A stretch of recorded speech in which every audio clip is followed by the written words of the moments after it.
खान साहब की एक बात जो उन्होंने कहा ये डॉन लीग से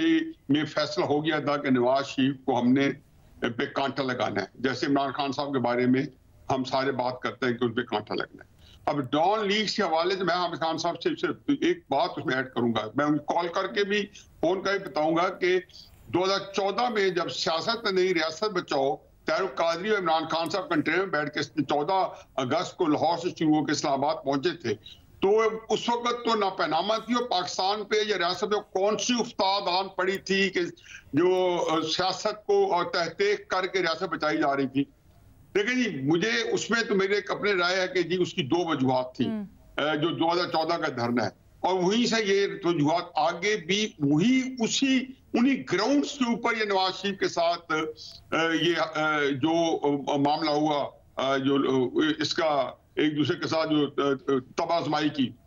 और वो क्या था जी कि एक तो मुशर्रफ साहब का केस उन्होंने सुप्रीम कोर्ट के कहने पे इफ्तिखार चौधरी साहब की अदालत के कहने पे इन्होंने उसके ऊपर गद्दारी का इल्जाम लगाया, मुकदमा चलाया। दूसरा जो वजह थी वो ये थी कि 2016 के अंदर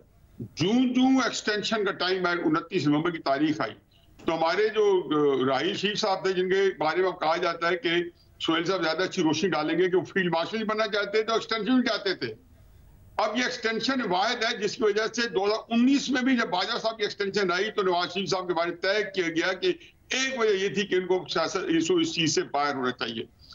बाकी जो कुछ हमारा अदालती निजाम उसके अंदर मुमकिन मामन बना। अब हम कहते हैं जी नवाज शरीफ साहब का अपॉइंटमेंट एवन फील्ड क्या है, नवाज शरीफ साहब ने उनको एक मनी ट्रेल दी, यही मनी ट्रेल इमरान खान साहब को जरूरत पड़ी जमामा खान की। कोई मुझे बता सकता है कि जमामा खान ने कौन सी मनी ट्रेल दिया है जिसको अदालत ने मनवान कबूल कर लिया है? यहाँ हम बड़े बड़े दानिशवर बैठे हैं, कोई बता दे कि किसी हमें ये मालूम है, सबको मालूम होगा, इसमें मैं इजाफा नहीं कर रहा हूं कि कोई गैर मुसद्दका कॉपी मुकदमे का सपोर्ट में नहीं लग सकती। जमामा खान के जितने डॉक्यूमेंट्स थे मैंने वकील से पूछा, उन्होंने कहा जी सारे के सारे एक ईमेल कॉपीज थी, उन्होंने कहा जी बैंक बंद हो गया था, मुझे इत्तेफाक से मिल गई, ये ले लो। साकिब निसार साहब जो कि इस मामले में एंडोर्स करने के भाई बाप थे वो खुद ही तस्दीक कर देते थे।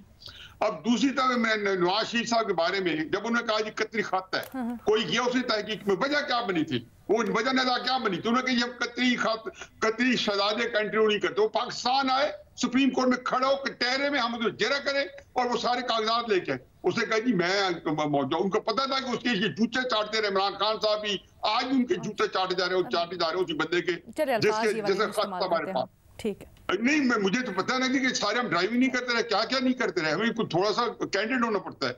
अब उसके बाद जब उन्होंने कहा जी कि यहाँ इन्होंने कहा हमने नहीं करना, इन्होंने कहा ये हम तो यहाँ जरा करें, उन्होंने कई इतना भी हो गया कि एम्बेसी के अंदर जाए। इसी केस के अंदर जब रिडली की गवाही कैलविन फॉन्ड के हवाले से ली गई तो यहाँ से शहजाद अकबर का कजन सारे मिल के लंदन पहुंचे, उसकी गवाही रिकॉर्ड कर रहे थे। इतनी तजाद कि इमरान खान साहब के केस के अंदर गैर मुसद्दका कापी, नवाज शरीफ के केस में स्कैंडल बना हुआ कतरी केस खत जो है पाकिस्तान के अंदर एक वजह नजा स्कैंडल है, वही उसके अंदर आप अच्छा ये भी बड़ा इंटरेस्टिंग है, आप जो इमरान खान के केस से मुतालिक कह रहे हैं ना कि इमरान खान के केस में जो जमाना खान से बैंक स्टेटमेंट्स आई थी वो भी सारी गैर मुसद्दका थी। पनामा के अंदर नवाज शरीफ का नाम नहीं था, ये उमर चीमा साहब ने तस्दीक करने को ये की कि हजूर नवाज शरीफ का नाम नहीं है। फिर वो आपको पता कि वाया बटिंडा नवाब मरियम को घसीटा गया, फिर उसके बाद उसको बनाया गया जी कि वो डिपेंडेंट है और इसके बाद फलाना है।